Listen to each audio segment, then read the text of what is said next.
Hello everyone, this is RD and welcome to RD classes. आज हम राज्य व्यवस्था में संविधान सभा की समितियों के बारे में पढ़ेंगे। इससे पहले की क्लास में हमने पढ़ा था संविधान की रचना के बारे में कि संविधान की रचना किस प्रकार से किया गया, कितने समय लगा, और उससे भी पहले हमने संविधान सभा के सदस्यों एवं विभिन्न प्रकार की जानकारियों के बारे में पढ़ा है।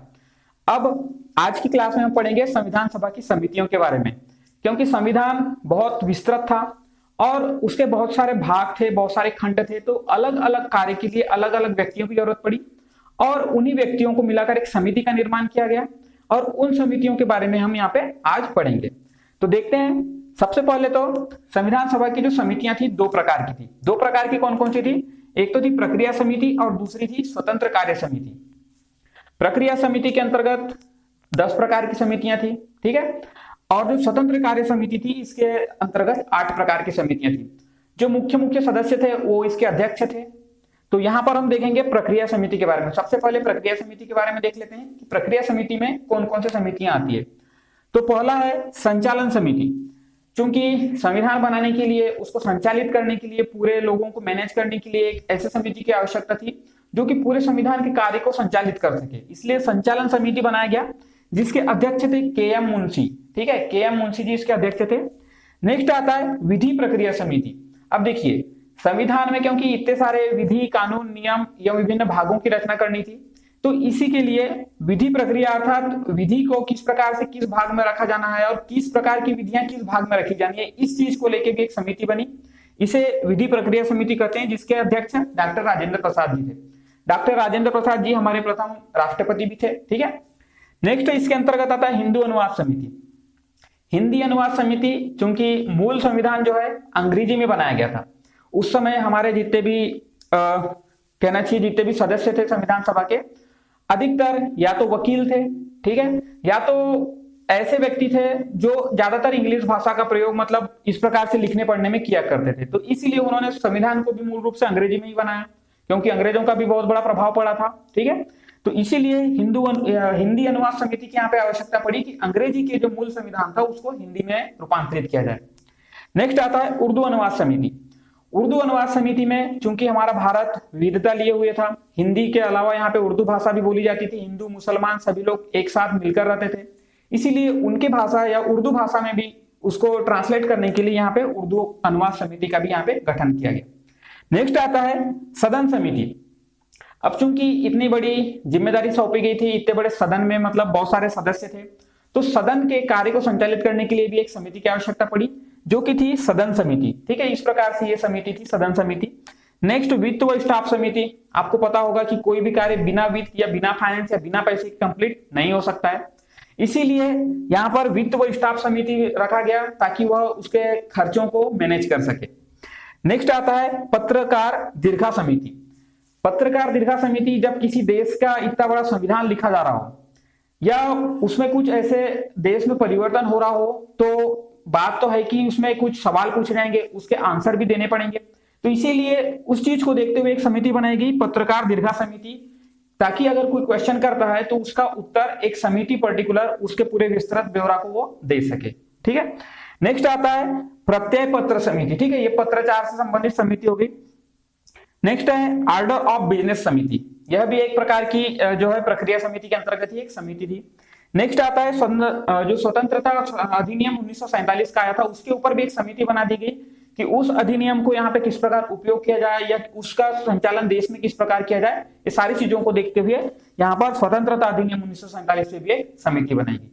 तो ये हमारी चर्चा हुई प्रक्रिया समिति के बारे में। ठीक है, समितियां दो प्रकार की बनी थी, चूंकि पहली तो प्रक्रिया थी और दूसरी थी स्वतंत्र कार्य समिति। नेक्स्ट आते हैं अब हम स्वतंत्र कार्य समिति पे। अब देखते हैं, यह मुख्य समिति थी स्वतंत्र कार्य समिति। यहाँ पे जो कार्य भी थे, इनके मुख्य मुख्य कार्य हुए, जैसे कि देखिए तो प्रारूप समिति, संविधान का पूरा स्ट्रक्चर, उसको संविधान बनाने का जो तरीका है वो सबसे पहले प्रारूप समिति से निकल के आया, जिसके अध्यक्ष महत्वपूर्ण जो डॉक्टर बी.आर. अम्बेडकर जी थे। ठीक है, अम्बेडकर जी जिन्हें संविधान का निर्माता भी कहा जाता है, तो इनके द्वारा प्रारूप समिति को मतलब उसके अध्यक्ष के तौर पर इसका संचालन किया गया और पूरे संविधान का प्रारूप इन्हीं की देखरेख में बनाया गया। ठीक है, अम्बेडकर जी की देखरेख में। नेक्स्ट आता है राज्यों के साथ समझौता वार्ता समिति। अब देखिए, क्योंकि भारत स्वतंत्र हुआ था, बहुत सारे देशी रियासतें थी और इसके अलावा भी बहुत सारे अंग्रेजों के अधीन भी रियासतें थी। तो इन चीजों को लेकर चलना था, ठीक है, संघ बन रहा था, मतलब पूरे राज्यों को एक साथ लेके चलना है। तो इसके लिए राज्यों के साथ समझौता करना है, किस प्रकार से आप हमारे यहाँ पे आएंगे तो फायदा होगा, हमारे साथ मिलेंगे, ये सारी चीजों को लेकर एक राज्यों के साथ समझौता वार्ता समिति थी, जिसके अध्यक्ष थे डॉक्टर राजेंद्र प्रसाद जी, जो कि हमारे महत्वपूर्ण प्रथम राष्ट्रपति भी थे। ठीक है, नेक्स्ट आता है संघीय संविधान समिति। अब देखिए, जब भी आप संविधान की चर्चा करते हैं तो संविधान मुख्य रूप से दो भागों की बात करता है, पहला तो है राज्य और दूसरा है संघ। तो संघीय संविधान समिति के जो अध्यक्ष थे जवाहरलाल नेहरू जी है, ठीक है, पंडित जवाहरलाल नेहरू जी थे जो है संघीय संविधान समिति के अध्यक्ष थे।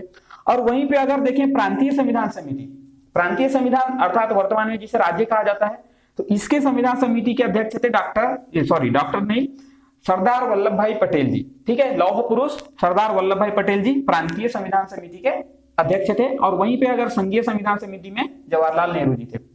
नेक्स्ट थे संघ शक्ति समिति, संघीय संविधान समिति में भी जवाहरलाल नेहरू थे और संघ शक्ति समिति में भी जवाहरलाल नेहरू जी ही थे। ठीक है, नेक्स्ट है मौलिक अधिकार और अल्पसंख्यक समिति। अब देखिए, क्योंकि भारत में इतनी विविधता है, यहाँ पे विभिन्न जाति, धर्म, भाषा आदि के लोग निवास करते हैं, इसको देखते हुए ही मौलिक अधिकार और अल्पसंख्यक समिति बनाया गया कि उनके अधिकारों को भी यहाँ पर मुख्य मतलब दर्जा दिया जा सके। तो इसके जो अध्यक्ष थे वो थे हमारे सरदार वल्लभ भाई पटेल जी। ठीक है, नेक्स्ट आता है राष्ट्रीय ध्वज पर तदर्थ समिति, तदर्थ अर्थात अस्थायी समिति। तो यहाँ इसके अध्यक्ष थे डॉक्टर राजेंद्र प्रसाद जी। प्रांतीय संविधान समिति हमने देख लिया, हमारे सरदार वल्लभ भाई पटेल जी इसके अध्यक्ष थे। नेक्स्ट आता है प्रारूप संविधान की विशेष जांच समिति। अब देखिए, जैसे ही प्रारूप प्रस्तुत किया गया तो उसके भी जांच के लिए एक समिति बनाई गई कि प्रारूप में कुछ त्रुटियां तो नहीं है, अगर क्योंकि कोई भी चीज जो है एक बार बनता है काफी महत्वपूर्ण होता है, इसीलिए उसको देखकर प्रारूप संविधान की विशेष जांच समिति बनाया गया, जिसके अध्यक्ष थे कृष्णा स्वामी अय्यर जी। ठीक है, तो ये रहे हमारे पूरे संविधान सभा की समितियों के बारे में चर्चा, जिसमें हमने देखा प्रक्रिया समिति और स्वतंत्र कार्य समिति। इससे पहले हमने संविधान की जो रचना थी उसके बारे में पूरा डिटेल से अध्ययन किया था, और उसके बाद हमने आज अध्ययन कर लिया संविधान सभा की समितियों के बारे में। मुख्य रूप से दो समिति है, प्रक्रिया समिति और स्वतंत्र समिति। ठीक है, एक बार और देख लेते हैं। संचालन समिति के.एम. मुंशी, विधि प्रक्रिया समिति डॉक्टर राजेंद्र प्रसाद, हिंदी अनुवाद समिति, उर्दू अनुवाद समिति, सदन समिति, वित्त व स्टाफ समिति। ठीक है, एक एक समिति देख रहे हैं।